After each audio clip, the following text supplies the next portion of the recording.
Dans le fonctionnement de ma page, je ne vais pas utiliser la même méthode que j'avais utilisée pour le paramètre langue, dans la mesure où ici, je souhaite, si le paramètre nom est rempli, pouvoir tester s'il est valide ou non et effectuer une action différente en fonction de la validité.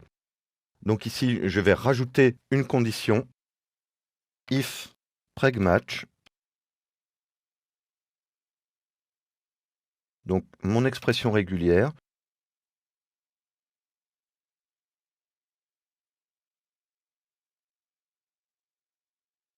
et ma chaîne à tester.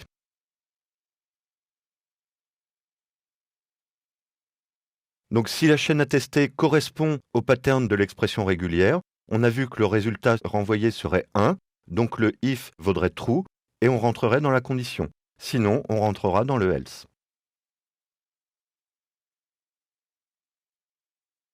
Et ici, on affecte la variable nom.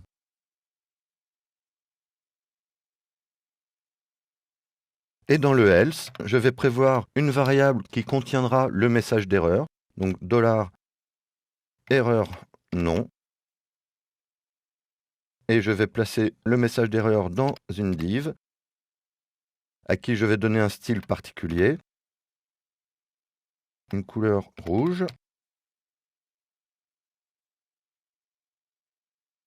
Je vais la mettre en gras et dans une police légèrement plus petite que la police par défaut, afin que le message ne soit pas trop intrusif quand même.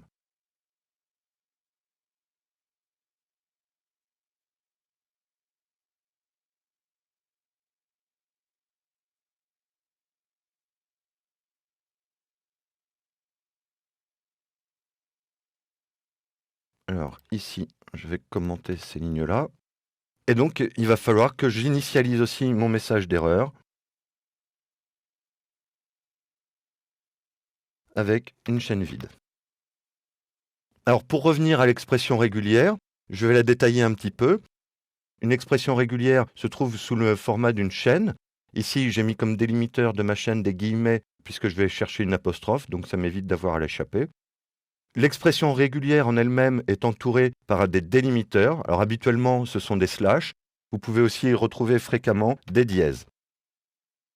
Une fois que je rentre dans mon expression régulière, l'accent circonflexe signifie que je vais faire la recherche à partir du premier caractère, et donc que toute la recherche devra être valide à partir du premier caractère, et le dollar signifie que la recherche devra se terminer sur le dernier caractère. Donc ce qui signifie que ici je vais filtrer mon paramètre $postNom sur l'intégralité de ces caractères et vérifier que l'intégralité de ces caractères sont compris dans les caractères que j'ai prévus ici au niveau de la classe. Donc les crochets vont permettre de définir une classe, c'est-à-dire une étendue de caractères possibles à cet emplacement-là. Donc ici, l'emplacement, ce seront tous les caractères du paramètre $postNom. Et dans cette classe, je vais définir une plage de caractères qui seront tous les caractères de A à Z. Donc dans la classe, le tiret signifie une plage de caractères. Ensuite, je précise qu'on peut avoir un espace. Comme j'ai envie de pouvoir mettre un tiret, il va falloir que je l'échappe, puisque le tiret a une signification dans une classe. Donc pour définir qu'il s'agit bien du caractère tiret, il va falloir que je l'échappe avec un anti-slash. Donc au passage, si je voulais autoriser un anti-slash, il faudrait que je le double. Et comme on est dans une chaîne de caractères, eh bien cet anti-slash, il faudrait encore le doubler. Et enfin, je cherche éventuellement une apostrophe et je peux refermer ma classe. Et ces caractères, je vais les rechercher une fois ou plus. C'est la signification ici du plus. On pourrait avoir une étoile, par exemple, qui signifie de 0 à autant de fois, ou on pourrait avoir des plages d'occurrence entre accolades, donc par exemple 2, 8, qui signifierait que je recherche l'occurrence, donc l'un de ces caractères, de 2 à 8 fois. Donc ici, on va remettre le plus, donc qui signifie de une fois ou plus. En ce qui concerne la vérification du paramètre $cookieNom, ici, on ne va pas utiliser la même méthode, puisque si le paramètre cookieNom n'est pas valide, ça veut dire qu'il a été intentionnellement modifié par l'utilisateur, puisqu'on a vérifié au moment de le définir qu'il avait le bon format.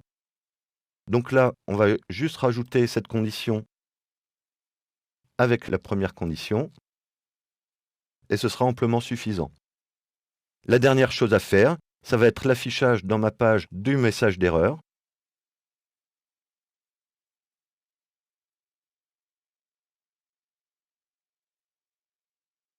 que je rajoutais donc tout à la fin de ma page. On va pouvoir tester ce que cela va donner dans le navigateur. Donc si je recharge, alors si je rentre mon nom, mon prénom, et que j'essaye de me connecter, j'y parviens. Si je rentre mon âge, voilà, j'ai bien mon message d'erreur qui s'affiche, le nom entré n'est pas dans un format valide. Alors on va faire d'autres tests. Si je rentre mon prénom, là je vois que mon prénom n'était pas bon non plus. En fait, au niveau de l'expression régulière, alors que je la retrouve, ici, on a bien précisé que je recherchais les caractères de A à Z, mais ici on a juste indiqué des caractères minuscules. Donc pour pouvoir préciser qu'il s'agit d'une recherche insensible à la casse, vous pouvez mettre à la fin, après le délimiteur de fin de l'expression régulière, ce qu'on appelle un drapeau, ici la lettre I, qui va signifier que la recherche devra être insensible à la casse. Je vais le rajouter aussi ici. Et donc, si je recharge la page et que je mets une majuscule, je peux me connecter. Si je rentre un prénom composé, ça fonctionne aussi. Si je rentre un autre prénom, ici, ça ne fonctionne pas puisque le prénom Étienne comporte un accent et je n'ai pas prévu la gestion des accents dans ma classe de caractères valides. Alors la gestion des accents, c'est toujours un gros problème parce qu'il n'existe pas de classe prédéfinie pour déterminer tous les caractères accentués. Il va donc falloir tous les rajouter individuellement au niveau de la classe. Donc je vais récupérer tous ceux que je peux trouver sur le clavier. Donc le A, le E, éventuellement les accents circonflexes, les trémas, le U. Donc bon, là, le but, c'est pas de lister tous les caractères accentués possibles. J'ai oublié de rajouter tous ces caractères dans la gestion ici du $post.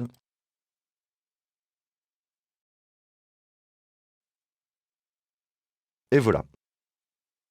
Malheureusement, nous n'avons pas la possibilité de faire un tour complet sur l'étendue des possibilités des expressions régulières. Il faudrait pour cela une formation complète. Les expressions régulières peuvent sembler un peu difficiles à comprendre de prime abord, mais au fur et à mesure que vous les utilisez, vous comprendrez qu'elles sont à la fois très utiles et au final pas très compliquées à manipuler. Donc je vous invite à vous renseigner sur ces expressions régulières et à faire des tests différents pour voir comment se comportent les expressions régulières.